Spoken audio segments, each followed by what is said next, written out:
স্তম্ভ প্রভুর আবেশে কোথা কৃষ্ণ বলিয়া পড়িলা মুক্ত কিসে।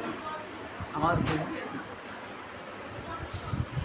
ভাবাবেশে কৃষ্ণ কৃষ্ণ বলে তিনি একটি স্তম্ভের উপর পড়ে গেলেন। স্তম্ভ মানে ঘরের একটি খুঁটি, সেটা হয়তো সিমেন্টের দেওয়া ছিল, তখন তো সিমেন্টটা ছিল না, তখন এইরকম সিমেন্ট দিয়ে বালু দিয়ে স্তম্ভ করা ছিল, খুঁটিটা করা ছিল, তার উপর পড়ে খুঁটিটা ভেঙে গেল। কিন্তু এই খুঁটিটা এত শক্ত খুঁটি ভাঙলো কেন? এই কৃষ্ণ নামের উপর তিনি ভাবাবিষ হয়ে গেছেন, তিনি কৃষ্ণ কৃষ্ণ বলে উন্মাদ হয়ে গেছেন। হরে কৃষ্ণ, জয় নিতাই গৌর নিতাই গৌর।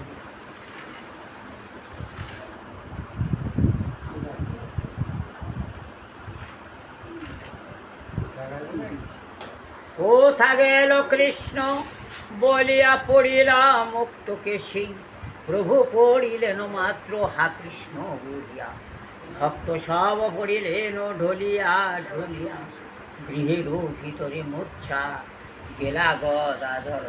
গদাধর লুকায় থাকে কৃষ্ণ নাম শুনে, কিন্তু সে লুকায় আর থাকতে পারে, নিজে হরিবোল বলতে বলতে নিজেই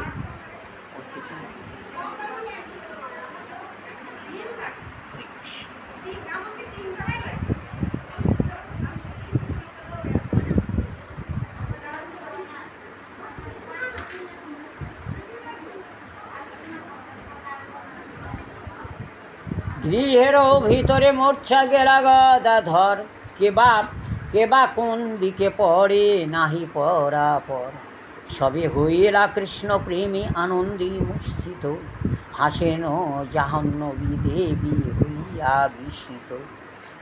কতক্ষণে বাহ্য প্রকাশেলা বিশ্বম্ভর, কৃষ্ণ বলি কাঁদিতে লাগিলা বহুতর। কৃষ্ণ রে প্রভু রে মোর কোন দিকে গেলা, এত বলি প্রভু কোনে ভূমিতে পড়িলাম। কৃষ্ণ প্রেমে কান্দে প্রভু সচির নন্দন, চতুর্দিকে বেড়ি কান্দে ভাগবত বান। আছাড়ের মুচ্ছাম সমুচ্চয় ও নাহি কৌশ্রী অঙ্গী, না জানে ঠাকুর কি বা নিজ প্রেম রঙ্গী। উঠিল কীর্তন রোল প্রেমের ক্রন্দন, প্রেমময় হইল শুক্লাম্বরের ভবন। স্থির হইয় অখনে কে বসিলা বিশ্বম্ভর, তথাপি আনন্দ ধারা বহি নিরন্তর।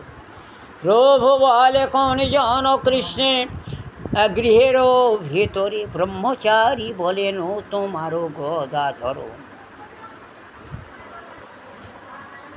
আর গৌরশঙ্কর জিজ্ঞাসা করেছেন শুক্লাম্বর চক্রবর্তী, জি শুক্লাম্বর, কে গৃহের মধ্যে করন্দন করেছে?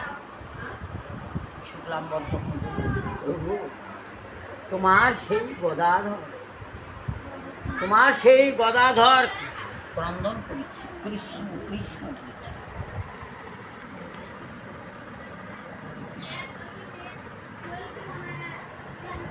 অনিত্য কলির কাম জীবের মুখে নাই রে কৃষ্ণ নাম, অসৎ কথায় শত অসৎ কথা, যেখানে দুটা সংসারের গল্প হবে সেখানে মানুষ মনে কৃষ্ণ কথা এক মন এক চিত্তে শ্রবণ করো। এক মনে এক চিত্তে যদি শ্রবণ না করে, পরিবেশটা খুব ভালো লাগছে আজকে, কাহারও মুখে কোনো অন্য কোনো কথা নাই, তো এইরকম পরিবেশ ছাড়া কৃষ্ণ কথা আস্বাদন পাওয়া যাবে না। কেন পারলেন না?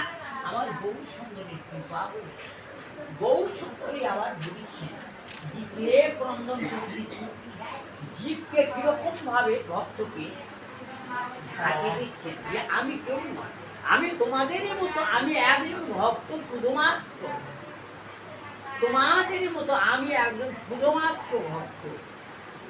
তাই এই কৃষ্ণ কথা